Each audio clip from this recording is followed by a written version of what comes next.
Cerco un mio amico, Isa Whitney. Buon Dio, Watson, sei tu?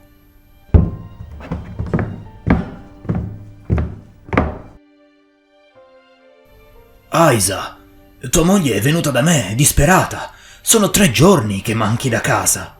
3 giorni? Ma no, amico mio, ti sbagli. È l'oppio che fa questo effetto. Mettiti in piedi, io intanto pagherò il conto. Fuori c'è una carrozza che ci aspetta. Faccia ancora un passo e poi si volti. Come? Chi è lei? Holmes? Buonasera, Watson. Non mi aspettavo proprio di incontrarla qui.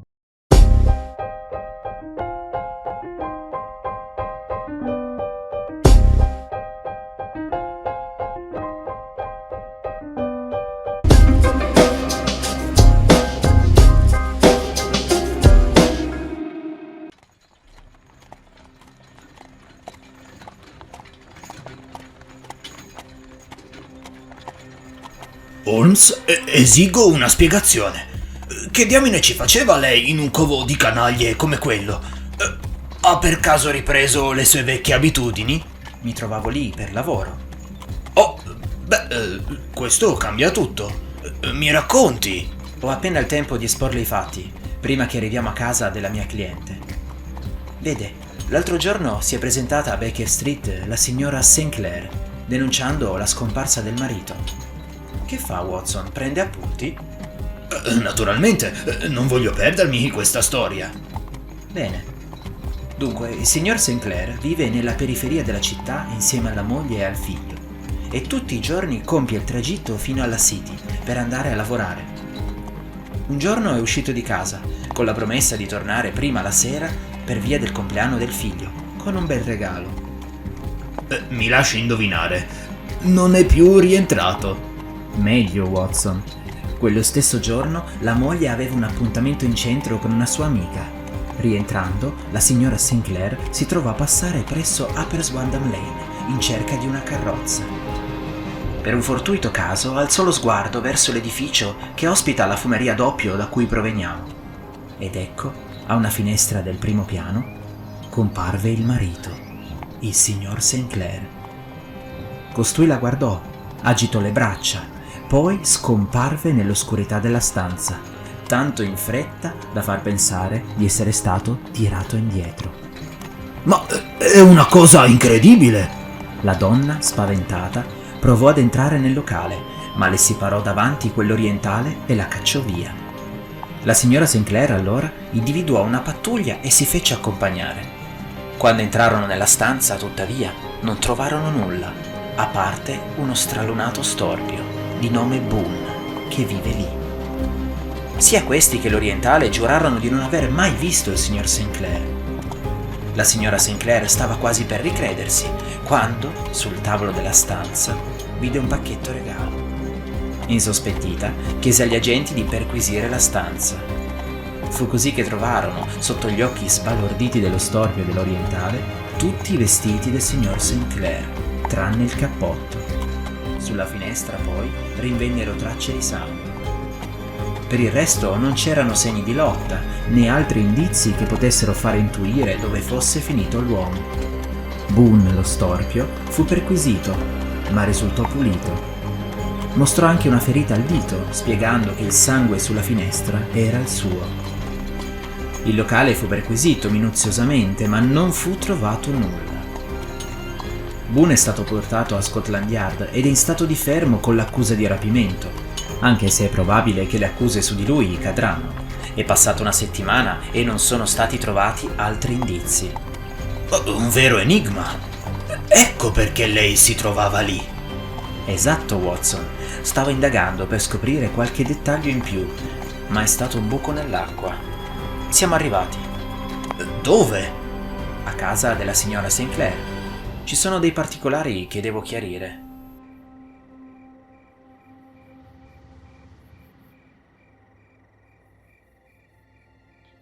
Non l'ha trovato, vero? No, non ancora. Pensa sia vivo. Mi dica la verità. Temo di no. Allora, come può spiegare questo? Mi è arrivata una sua lettera giusto qualche istante fa. Cosa? Guardi lei stesso. Non aver paura. Finirà tutto bene. È solo un errore e mi serve tempo per aggiustare tutto. Abbi pazienza e aspetta. Neville. La scrittura è la sua, sono pronta a giurarlo. Non voglio illuderla, ma un messaggio non sempre è una buona notizia. Signora Sinclair, posso farle ancora qualche domanda? Certamente. La finestra in Swandam Lane era aperta? Sì. Quindi suo marito avrebbe potuto chiederle aiuto, ma non l'ha fatto. Indossava i vestiti del mattino? Sì, ma non aveva la cravatta. Ricordo di aver visto il collo nudo. Ed è stato trascinato indietro? È scomparso così all'improvviso che... Ha mai parlato di quel posto a casa? Mai. Ha mai assunto droghe? No! Perfetto. Le faremo sapere, signora Sinclair.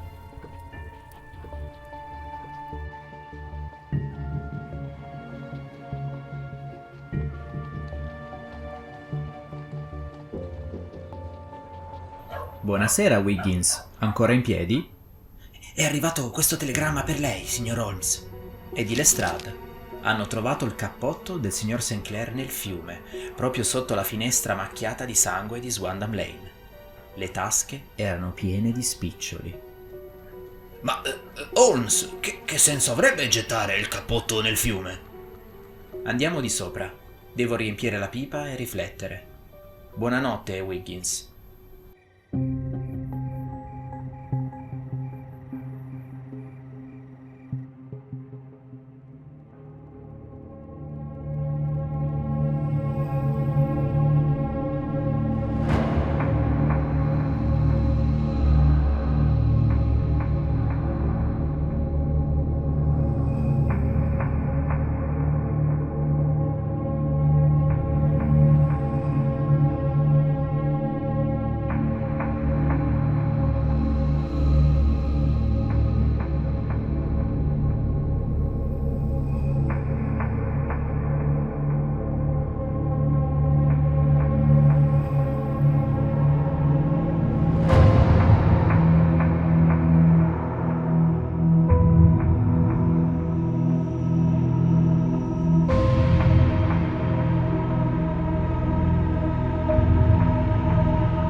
Watson, si svegli. Ci sono novità? Sì, che lei ha davanti ai suoi occhi il più grande imbecille di tutta l'Inghilterra. Chiami una carrozza, presto.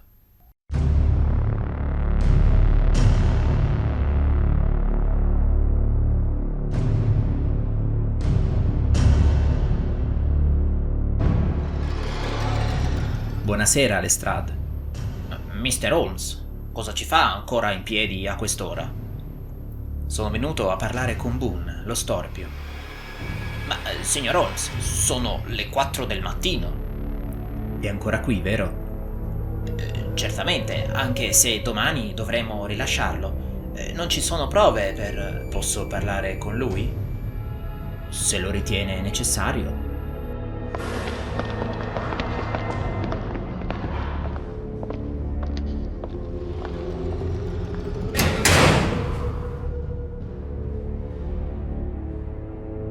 Elementare. Holmes, ma che cosa cerca esattamente?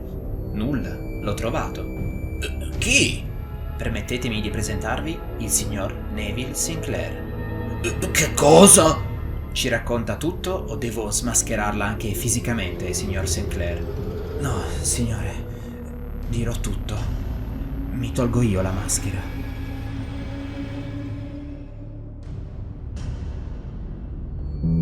Ci dica tutto, senza omettere i particolari. Va bene, confesserò. Ma lei chi è? Come ha fatto a... Sherlock Holmes, consulente investigativo. Dovevo immaginarlo. È stata mia moglie a contattarla, vero? Beh, tanto vale che vi dica tutto. Ho avuto una vita avventurosa, signor Holmes. Quando ero più giovane ho anche calcato le scene come attore ed ero considerato uno dei più bravi truccatori in circolazione, ma presto lasciai lo spettacolo e mi dedicai al giornalismo. Un giorno il mio capo mi commissionò un articolo sui mendicanti della City. Poteva essere il servizio che mi avrebbe fatto sfondare, così decisi di usare le mie capacità di truccatore e di infiltrarmi tra i barboni per raccogliere le informazioni che mi servivano. Con dei vestiti rattoppati e la faccia truccata, mi misi a un angolo della City. Avevo fatto fin troppo bene il mio lavoro. La gente guardava impietosita le mie deformità e mi lasciava continuamente offerte. Alla fine della giornata avevo guadagnato più di quanto prendessi abitualmente al giornale. La considerai una fortuna e continuai il mio servizio. Il reportage non ebbe un grande successo. Non mi procurai la fama né la tanto attesa promozione. Nel frattempo mi sposai, ma un chiodo fisso mi tormentava. Continuavo a pensare a quanto avessi guadagnato facendo il mendicante. Alla fine presi una decisione. Affittai una camera in un pub di dubbio gusto a Swandam Lane, dove lasciai il mio costume e l'attrezzatura da trucco.